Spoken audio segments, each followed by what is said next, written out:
Chepheads, I want to tell you a little story. Just had to go through the roof, rooted through the roof, the attic, rooting through the roof. Sounds like a song. Anyway, went through all my boxes and stuff and dug some stuff out which I haven't seen in donkeys, like my Timon and Pumbaa and my lava lamp, a silly hat, yeah, and I found a game. What game, you say?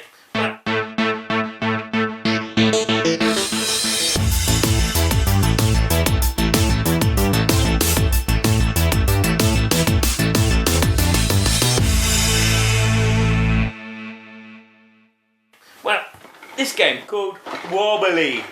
Now, didn't have time to make any jelly to do like a funny intro, so and again, you can't buy jelly in France. They don't like jelly, the French.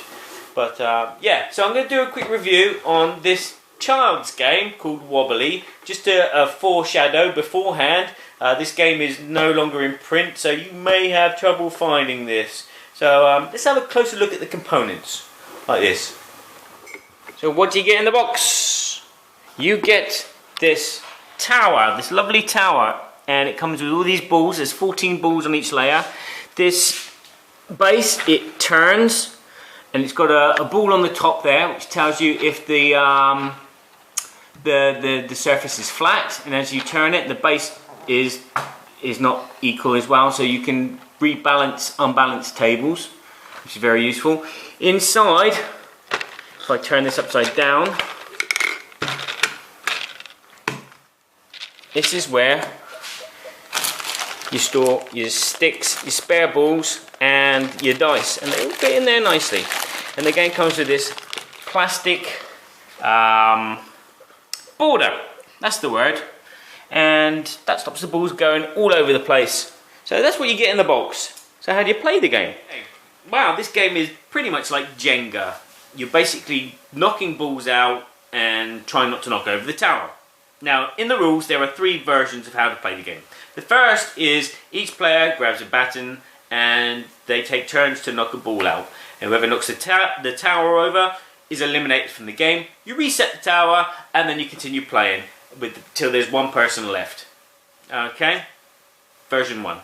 Version 2. Version 2, each player takes a baton, rolls the dice to decide the order of what they play, and then they roll the coloured dice, and that's the coloured ball that they got to knock out. You knock that ball out, you're okay. You knock the tower over, you're out of the game. You reset the tower, game continues with the players that are left until there's one person left. Version 3 of the game is each player takes a baton, rolls the dice to decide the order. You roll the numbered dice and the coloured dice. That tells you what colour ball and what level. So the bottom level is 1, 2, 3, 4, 5, 6, and there's a 7th level which is vacant. Okay, you knock your ball out. If the ball of that colour is not there, you can pass, and that's it. Tower gets knocked over, player out, last player left, winner. Doesn't sound good, does it? No. So I made my own version. Basically, I do a scoring, and I use the 2 dice. So I use the 3rd version. So basically, each player rolls 2 dice, decides which colour and which level the ball has got to be knocked out, and then if you knock out your ball, you get 10 points. Okay. If you knock out a different colour ball or some balls fall off, you count how many balls. You lose 2 points for each ball that is not the ball that you were supposed to knock out. Then game just continues.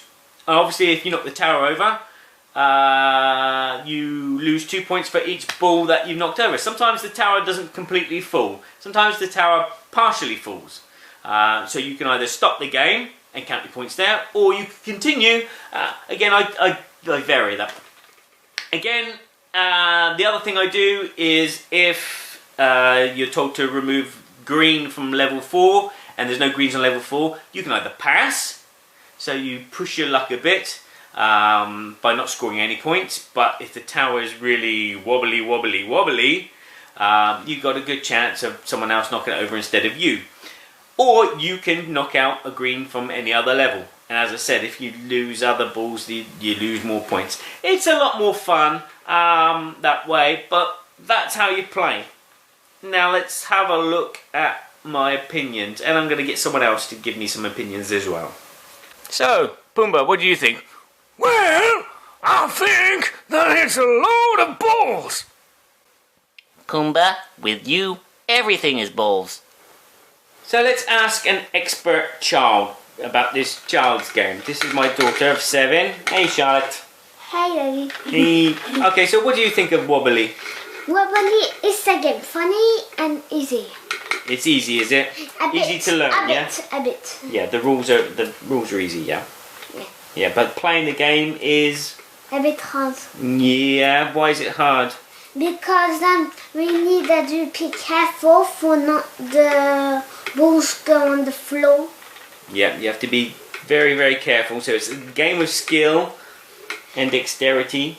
And not move the table. Yeah, not move the table because that's cheating, isn't it? Yeah. Yeah, moving the table is cheating. So, anything else? Yeah. It's just it's easy, the top and the down. And the bottom? Yeah. Yeah, the bottom. Yeah, the easiest levels she finds are the top levels and the bottom levels because nothing falls over. The middle level, she's always knocking things over, aren't you? Yeah. Yeah. Well, there you go. That's an expert opinion. My opinion, which doesn't count for much. Okay, WobBally is a board game that everybody who doesn't own Jenga should have in their collection. Well done, WobBally camera. Thank you. I like it. I haven't played Jenga. Jenga doesn't interest me. It looks like too much work and strategy and math. Whereas this is a lot more random and fun because it's balls. And balls don't normally stack. It's great components. It's a simple idea. As I said, I've explained my version of the game and I prefer that. It's a lot more fun. It's a lot more competitive. It's a lot more interesting. Am I not interesting? Am I boring? Am I boring you? No, okay. If you can find it and you desperately want it, go and find it. You might find it in some kind of backyard sale somewhere. But I like it. I'm very content with it. And I've given it a score somewhere on the screen. So, yeah, it's just simple fun. Plays quick. You can play it in about 10 minutes or you can make it longer, stretch it out. It's a great party game. It's not just for families and it's not just for children. It's a great drinking game you can play with your friends. You know, imagine when you've had a few drinks. Yeah. You know. Fun. It's a game that's always going to stay with me until I lose all the balls. And it's great. It comes with spare balls as well.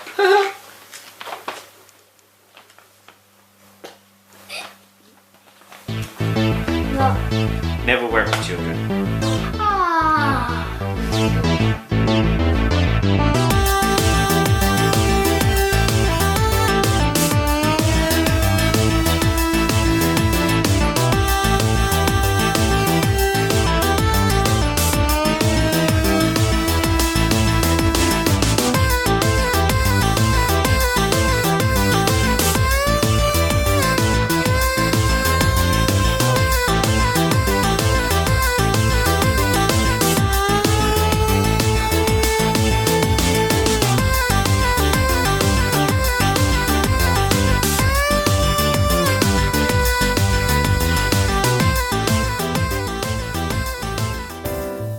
Thanks for watching our review today.